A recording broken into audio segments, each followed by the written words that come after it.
Hello everyone, this is Joy Sarkar and you are watching the CTTC YouTube official channel. এর পক্ষ থেকে আজ নতুন একটি বিষয় নিয়ে হাজির হয়েছি আপনাদের সামনে। আজকে এমন একটি গুরুত্বপূর্ণ বিষয় নিয়ে আপনাদের সামনে আলোচনা অগ্রসর হব, যেটা আপনাদের ভীষণ কাজে লাগবে। সেটা কি না, তো বিএড সেকেন্ড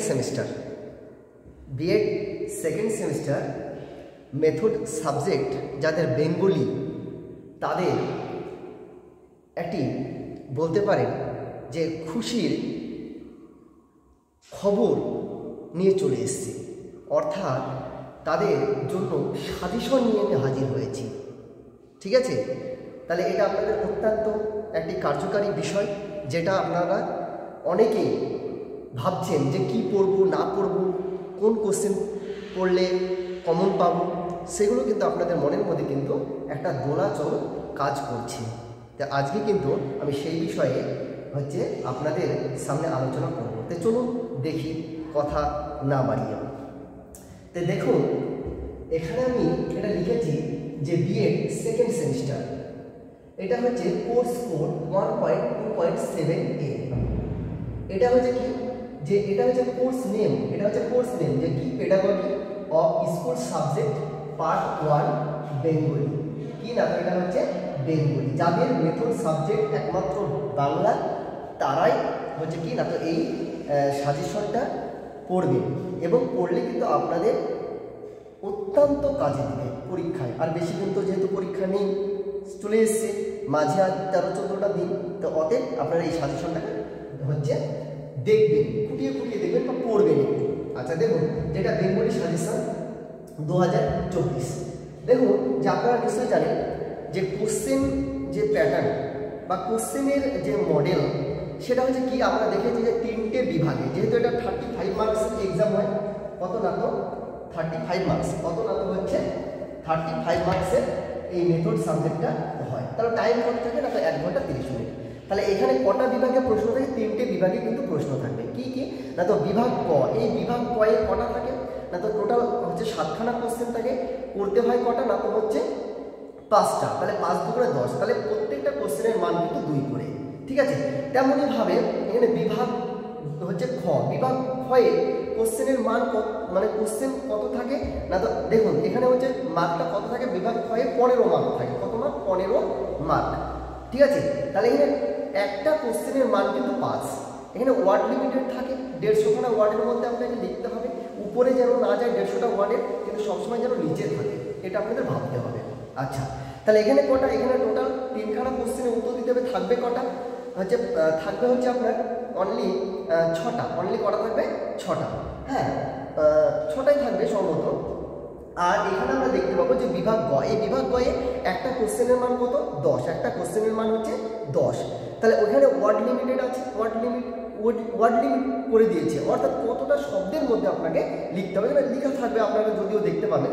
সেখানে দেখবেন যে 300টা শব্দের মধ্যে কিন্তু উত্তর দিতে হবে 10 নম্বরে, অর্থাৎ বিভাগ গয়ে 10। তাহলে দেখুন যে প্রথমত বিভাগ গয়ে 10, তারপরে বিভাগ ক্ষয়ে 15, তাহলে 25, আর বিভাগ গয়ে 10, তাহলে কত হলো? 35। তাহলে চলুন দেখি।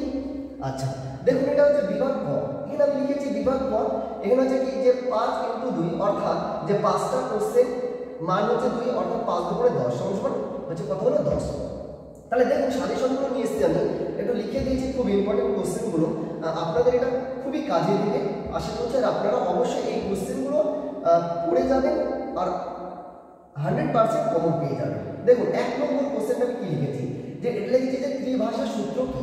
তাহলে ত্রিভাষা সূত্র কি, এই কোশ্চেনটা আপনারা দেখে নেবেন। যে আপনাদের যে মেথড পেপার আছে, পেপারে কি করবেন না, তো কোনো দোকানে যাবেন, দোকানে গিয়ে বলতে পারেন যে আমার second semester method subject Bengali, তার একটা যে বেঙ্গল বুক আপনি কি তো ক্রয় করতে পারেন, সেখান থেকে পেয়ে যাবেন। বা আপনাদের কলেজে যে লাইব্রেরি, সেখান থেকেও পেয়ে যাবেন।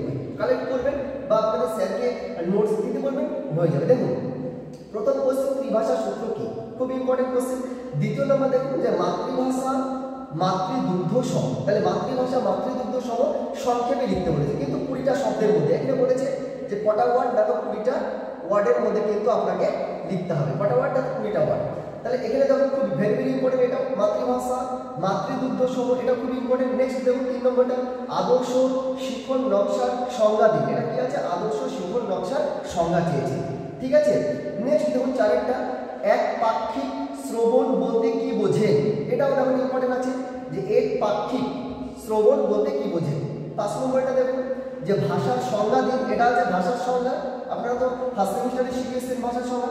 6টা দেখুন, যে গদ্য পাঠদানের দুটি সুবিধা। এখানে শুধু গদ্য পাঠদানের দুটি সুবিধা পড়বে না, তার সঙ্গে পদ্যটাও পড়ে নেবেন, পদ্যটাও আসতে পারে। গদ্য না আসতে গেলে পদ্য আসতে, তাহলে আপনারা বলতে পারেন স্যার তো পদ্য গদ্য পড়তে বলেছে, পদ্য তো বলেনি, তার জন্য এটাও দিয়ে দিয়েছি, পদ্যটাও দিয়ে দিয়েছি। নেক্সট দেখুন সামনেরটা, মাতৃভাষা শিক্ষার দুটি গুরুত্ব। মাতৃভাষা শিক্ষার কি বলেছে? দুটি গুরুত্ব। এবার দেখুন যে কি বলেছে, যে সড়ক পাঠের দুটি সুবিধা। শুধু সুবিধা পড়লে হবে না, অসুবিধাও দুটো পড়ে রাখবেন, ঠিক আছে, দুটো, অনলি দুটো। এবার 9টা দেখুন, যে ভাষা ভিত্তিক অভিজ্ঞার দুটি গুরুত্ব। ভাষা ভিত্তিক অভিজ্ঞার দুটো গুরুত্ব বলে দেবেন, হ্যাঁ পড়ে নেবেন। এবার 10টা দেখুন, ভাষা গবেষণার দুটো উপাদান। ভাষা গবেষণার দুটো উপাদান কি কি হতে পারে সেটাও পড়ে নেবেন। এবার 11টা দেখুন, যে বাংলা ব্যাকরণ শিক্ষণে শিক্ষার্থীদের অনীহার দুটি কারণ। কারণ বাংলা যে ব্যাকরণ, সেই ব্যাকরণে শিক্ষণে যে শিক্ষার্থীদের অনীহার দুটি কারণ, এটাও পড়ে নেবেন। তাহলে এটা এই কটা কোশ্চেনই কিন্তু যদি আপনারা পড়েন, আশা করছি 5টা কমন পেয়ে যাবেন। নেক্সট দেখুন, যে বিভাগ ক্ষয়ে চলে যাচ্ছে, বিভাগ খ। এখানে কত বলেছে? এখানে টোটাল মার্ক আছে 15। এখানে একটা কোশ্চেনের মার্ক হচ্ছে 5, ঠিক আছে। এখানে 6টা কোশ্চেন দিবে, 3টে করতে হবে। দেখুন এক এক কোশ্চেনটা দেখুন, যে কি লিখেছি, বাঙালির জীবন ও শিক্ষা ক্ষেত্রে মাতৃভাষার গুরুত্ব লিখতে বলেছে। এটা খুব ভেরি ভেরি ইম্পর্টেন্ট, বাঙালির জীবন ও শিক্ষা ক্ষেত্রে মাতৃভাষার গুরুত্ব লিখতে বলেছে। নেক্সট দেখুন 2টা দেখুন, যে সৃজনশীল শিক্ষণের প্রয়োজনীয়তা ও গুরুত্ব উদাহরণ সহ আলোচনা করবেন। তাহলে আবার বলছি দেখুন, যে সৃজনশীল শিক্ষণের প্রয়োজনীয়তা ও গুরুত্ব উদাহরণ সহ লিখতে বলেছে। এবার নেক্সট দেখুন 3 নম্বরটা, সাধনা পাঠ। সাধনা পাঠ ও ধারণা পাঠ। সাধনা পাঠ আর কি বলেছে? ধারণা পাঠের মধ্যে তুলনা করতে হবে, মধ্যে কি করবেন? তুলনা। সাধনা পাঠ আর ধারণা পাঠের মধ্যে তুলনা। 4টা দেখুন, মাতৃভাষা শিক্ষার ক্ষেত্রে আচরণ ধর্মী উদ্দেশ্যগুলো কি কি সেটাও পড়বেন। নেক্সট দেখুন, যে ভাষা গবেষণার উপাদান, পরিকল্পনা ও ব্যবহার। খুব ভেরি ভেরি ইম্পর্টেন্ট কোশ্চেন, যে ভাষা গবেষণার উপাদান, পরিকল্পনা ও ব্যবহার। নেক্সট দেখুন 6টা কি দিয়েছে? বাংলা ভাষায় নাটক পাঠদানের গুরুত্ব। বাংলা ভাষায় কি বলেছে? নাটক পাঠদানের গুরুত্ব পড়বে। এবার 7টা দেখুন, যে আদর্শ বাংলা শিক্ষণ নকশার ধাপ। Very very important question. তাহলে এখানে কি বলেছে? যে আদর্শ বাংলা শিক্ষণ নকশার ধাপগুলি। নেক্সট আমি চলে যাব বিভাগ হচ্ছে গ। বিভাগ গয়ে বলেছে একটা কোশ্চেনের মান 10। এখানে কিন্তু ছাড়াই যাবে না কোশ্চেন, ঠিক আছে। তাহলে এখানে দেখুন যে কি কি কোশ্চেনগুলো নিয়ে এসেছি। এখানে ওয়ার্ড লিমিটেড আছে 300, ওয়ার্ড লিমিটেড আছে 300, আর এখানে ওয়ার্ড লিমিটেড কত আছে? 150। ওয়ার্ড লিমিটেড সব বিভাগে ওয়ার্ড লিমিট থাকবে 150, আর এখানে থাকবে 300। দেখুন যে এক এক কোশ্চেনটা দেখুন তো মডেলটা, ভাষা ও সাহিত্য শিক্ষায় কবিতা পাঠদানের উদ্দেশ্য গুরুত্ব পদ্ধতি। ভেরি ভেরি ইম্পর্টেন্ট কোশ্চেন, এটা খুব ইম্পর্টেন্ট। নেক্সট দেখুন আরেকবার বলে দিই, শুনুন ভালো করে। ভাষা ও সাহিত্য শিক্ষায় কবিতা পাঠদানের উদ্দেশ্য গুরুত্ব ও পদ্ধতি লিখতে বলেছে। নেক্সট দেখুন যে 2টা দেখুন, যে শিক্ষণ সম্পদ কি, আর শিক্ষণ সম্পদ সমূহে শ্রেণী বিভাজন ও দৃষ্টান্ত সহ সুবিধাগুলো লিখতে বলেছে। আরেকবার শুনুন, যে শিক্ষণ সম্পদ কি, আর শিক্ষণ সম্পদ সমূহের শ্রেণী বিভাজন ও দৃষ্টান্ত সহ সুবিধাগুলো লিখতে বলেছে। নেক্সট দেখুন যে কি লিখেছি, ভাষা কাকে বলে, পশ্চিমবঙ্গে বর্তমান পাঠ্যক্রমে ভাষার স্থান ও গুরুত্ব। ভেরি ভেরি ইম্পর্টেন্ট কোশ্চেন এই কোশ্চেনটা। দেখুন ভাষা কাকে বলে আর পশ্চিমবঙ্গে বর্তমান পাঠ্যক্রমে ভাষার স্থান ও গুরুত্ব দিয়েছে। নেক্সট দেখুন যে বাংলা বানান ভুলের কারণ ও প্রতিকার। ভেরি ইম্পর্টেন্ট কোশ্চেন আছে, এটা পাসের জন্য আসতে পারে শুধুমাত্র এটা। আরেকবার বলছি দেখুন যে বাংলা বানান ভুলের কারণ ও প্রতিকার। নেক্সট কোশ্চেন দেখুন কি লিখেছে, লাস্ট মাতৃভাষা সংক্রান্ত ভাষা অভিজ্ঞা গঠনের মূল নীতি আর পারদর্শিতা। অভিজ্ঞা বলতে কি বোঝে ও বিভিন্ন যে নৈবর্তিক যে প্রশ্ন হয় সেগুলো নিয়ে আলোচনা করতে বলেছে। তাহলে এখানে আমি কটা কোশ্চেন নিয়েছি? 5টা কোশ্চেন। আশা করছি 2টো কমন পেয়ে যাবেন। অবশ্যই আপনারা ভালো করে এই কোশ্চেনগুলোই পড়বেন। আশা করছি আপনারা সমস্তই কমন পেয়ে যাবেন, ঠিক আছে।